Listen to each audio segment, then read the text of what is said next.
रास्ते में कुछ ऐसा नज़ारा दिखता है। ये एक छोटा सा व्यू पॉइंट था,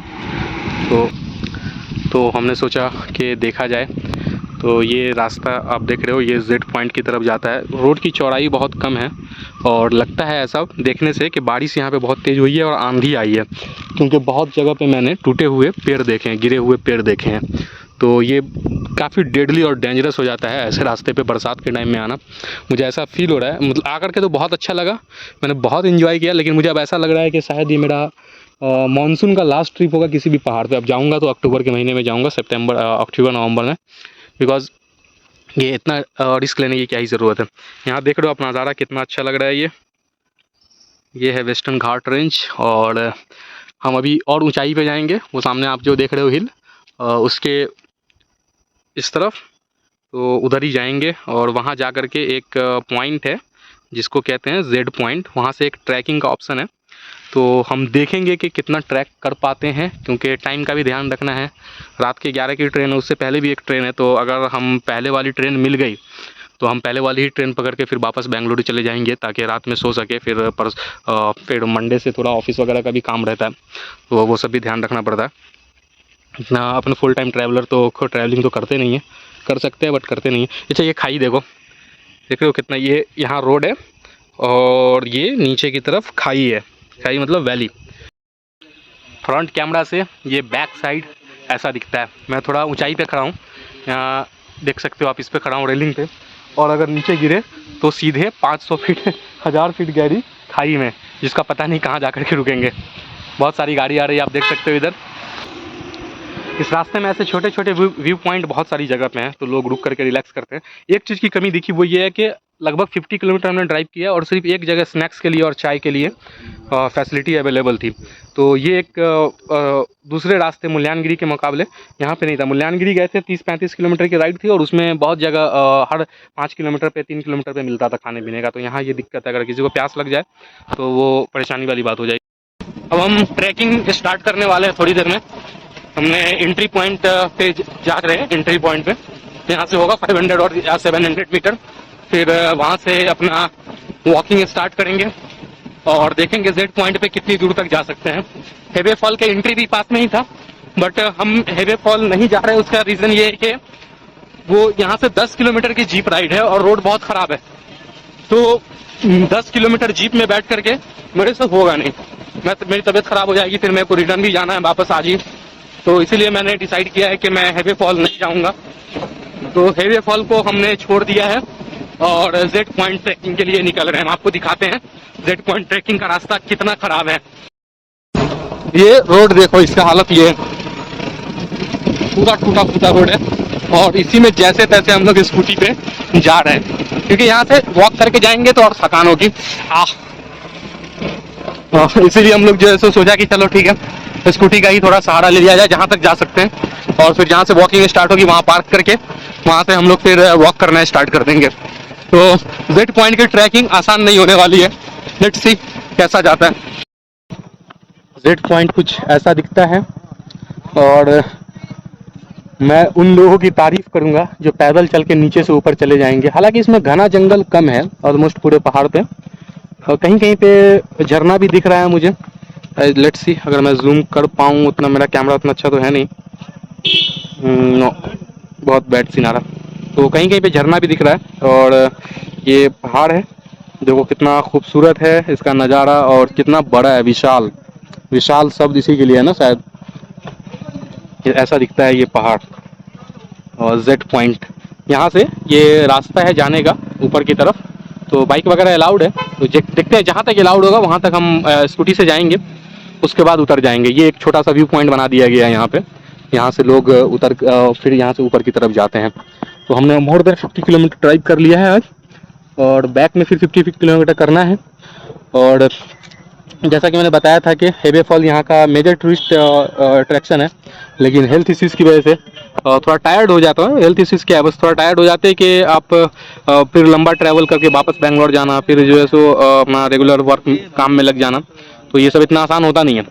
इसलिए हमें कुछ कुछ पॉइंट्स छोड़ने पड़ते हैं। वैसे भी मेरा मानना है कि आप एक जगह ही जाओ, लेकिन शांति से उस जगह को एंजॉय करो, और ऐसे अटेंडेंस लगाने मत जाओ कि यहाँ गए हैं 5 स्पॉट है, 5 पे जाना है, भले 5-5 मिनट खड़ा होना पड़े, तो डैट मेक्स नो सेंस।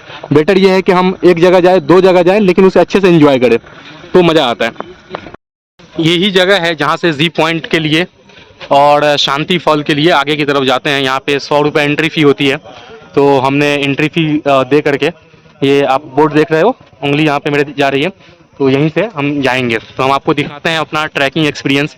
मैं उम्मीद करता हूँ कि ये बहुत ही बढ़िया एक्सपीरियंस हो मेरा। और 3 किलोमीटर जाने का, 3 किलोमीटर आने का, टोटल 6 किलोमीटर है। तो चलिए स्टार्ट। पे साइन बोर्ड भी लगा हुआ है कि आप अपने रिस्क पे जा रहे हो और जंगली जानवर हो सकते हैं, तो देखना है हमें कि मिलता है कि नहीं मिलता है। तो ये रॉक गार्डन, शांति फॉल और जी पॉइंट, तीनों के लिए यही रास्ता है। तो हम अब जा रहे हैं अंदर। ये फॉरेस्ट डिपार्टमेंट की छोटी सी पोस्ट बनी हुई है, यहाँ पे फ़ी वगैरह लिखा हुआ है, तो 100 रुपये पर पर्सन है। और ये ख़तरनाक सा रास्ता, मेरे पास कपड़ा वाला जूता है जो ऑफिस पहन करके जाते हैं उसी से ट्रैकिंग कर रहा हूँ। और वो भाई ने बताया कि भाई ये ठीक नहीं है जाना, आप अपने रिस्क पे जा रहे हो, गिर सकते हो, कुछ हो सकता है, इसमें ज़्यादा बढ़िया ग्रिप नहीं होता उस जूते में।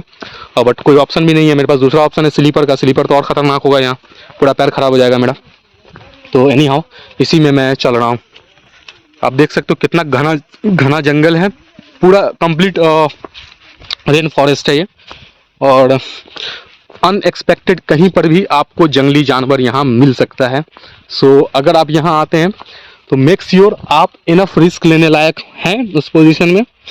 और मैं इसलिए ले रहा हूँ, मैं नहीं उस पोजीशन में, मैं इसलिए ले रहा हूँ क्योंकि मैं चाहता हूँ कि मेरी ज़िंदगी में कम से कम एक बार तो ऐसा थ्रिलिंग एक्सपीरियंस हो। कल भी मैंने वो 100-120 की स्पीड वाली हवा चल रही थी, उसमें गया था। और यहाँ पे लोग बहुत कम है, मेरे हिसाब से 1-2 लोग ही मुझे दिखे हैं, और पीक पे थे कुछ लोग, बट रास्ते में बहुत कम लोग दिखते हैं। तो अकेले जाने का जो डर होता है ना, वो और ख़तरनाक होता है।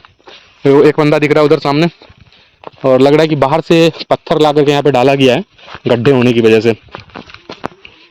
तो नॉट श्योर कि मैं पहुँचूँगा, 3 किलोमीटर नहीं पहुँचूँगा, बट मैं कोशिश ज़रूर करूँगा।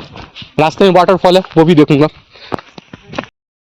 हम शांति वाटरफॉल के करीब पहुँच चुके हैं, आपको शायद आवाज़ आ रहा होगा। ये जो छोटे छोटे जो स्ट्रीम है, यही आगे चल के बड़े वाटरफॉल का नज़ारा बनाते हैं।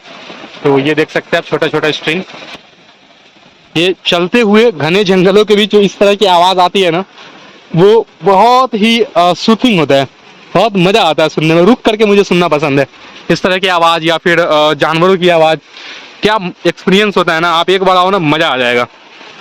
देखो ये ऐसे स्ट्रीम आपको हर 4 कदम पे मिलेंगे।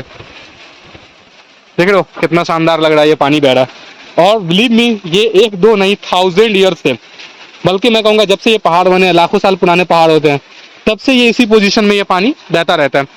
ऊपर में अच्छा, एक कॉन्सेप्ट है ज्योग्राफी का कि जो नदी होती है वो पहाड़ों से कैसे निकलती है। तो ऊपर में होता है बादल, और पहाड़ चूंकि ऊंचा होता है तो बादल पहाड़ से टकराते हैं, वो ड्रॉपलेट्स बनता है, और वही झरने की शक्ल में नीचे आता है, जो धीरे धीरे नदी में तब्दील हो जाता है। मेरी तरह क्या आपको भी वाटरफॉल का ये तेज़ आवाज़ पसंद है क्या? अगर पसंद है तो ट्रैक करते हुए आपको जी पॉइंट के ट्रैकिंग में कई जगह इस तरह का छोटा छोटा स्ट्रीम मिलेगा जिसमें तेज़ आवाज़ आती है पानी की, जो कि थोड़ी ऊंचाई से गिर रहा है। और ये सब मिल करके एक जगह शांति फॉल बनाता है, जो काफ़ी ऊंचाई से गिरता है। ये इस तरह का रास्ता है, काफ़ी डेंजरस है, मतलब नॉर्मल वॉकिंग बहुत डिफिकल्ट है यहाँ पे। मुझे लग रहा है बूढ़े लोग नहीं आ पाएंगे, बच्चे लोग नहीं आ पाएंगे, और हम लोगों के लिए भी अच्छा वाला शूज़ होना चाहिए, तभी आप ठीक से चल पाओगे। ये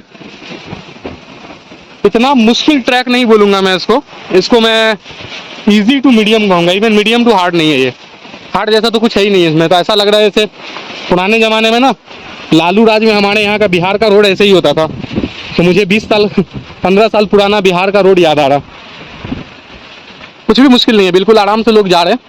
और तो कहीं कहीं पे पानी लगा हुआ है, हाँ, लेकिन अच्छा लगता है ये सोच करके कि हम जंगलों के बीच में हैं, और हो सकता है हमारे बगल में कहीं घने जंगल में कहीं पे शेर वेर भी बैठा हो, तो ये सोच करके अच्छी फीलिंग आती है। वैसे आपको एक बार ट्राई करना चाहिए, एक बार इनफ है, दोबारा आने की जगह नहीं है ये। इस तरह के पेड़ हैं, ये मेडिसिनल प्लांट है, इसमें मेडिसिन बनते हैं सब पेड़ से। हम ट्रैकिंग के ऑलमोस्ट मिड पॉइंट पे पहुंच चुके हैं, और ये कैसा नज़ारा है वो दिखाते हैं हम आपको। पीछे आप देख सकते हो ये पहाड़ है, उसमें से पानी रिस रहा है, थोड़ा थोड़ा करके नीचे आ रहा है। और चलने के लिए हमें कैमरे से ज्यादा नीचे की तरफ देखना पड़ रहा है, क्योंकि बस इतना ही का फर्क है, इसके जस्ट बाद से खाई शुरू हो जाती है। तो अगर आप थोड़ा सा बैलेंस बिगड़ा तो आप डायरेक्ट सीधे नीचे कई हजार फीट गहरे गड्ढे में, देख रहे हो पूरा का पूरा गड्ढा है। चलो दिखाता हूं मैं और शानदार नजारा। ट्रैकिंग का रास्ता है, यहाँ से ये रास्ता है ट्रैकिंग का, और ये है गड्ढा। बस इतना सा का फर्क है, यहाँ देखो बस इतना ही सा का फर्क है। ये पहाड़ आप देख रहे हो पत्थर, और इससे नीचे पूरा गड्ढा है। तो अगर कोई आदमी थोड़ा सा बैलेंस बिगड़े तो आप सोच सकते हो क्या हो सकता है। मैं इसलिए दिखा रहा हूँ क्योंकि मैं बताना चाह रहा हूँ कि ट्रैकिंग इतना आसान नहीं होता है। आप कहीं भी जा रहे हो, दुनिया के किसी पहाड़ पे जा रहे हो, ट्रैक कर रहे हो, तो बी केयरफुल, कभी भी लाइटली नहीं लेना अपने आप को, और हमेशा अपना ख्याल रखते हुए जाना। तो अब जगह जगह से बारिश भी हो रही है, पानी भी बरसने लगा है, तो मैं सोच रहा हूँ कि अब अपना रेनकोट पहन लूँगा। मैं रेनकोट लेके आया हूँ, और मैं दुआ कर रहा हूँ कि बारिश बहुत तेज़ ना हो, हवा बहुत तेज़ ना चले, क्योंकि मैं कल जहाँ गया था उस जगह पे बहुत तेज़ हवा चल रही थी, तो मुझे काफ़ी परेशानी हुई थी।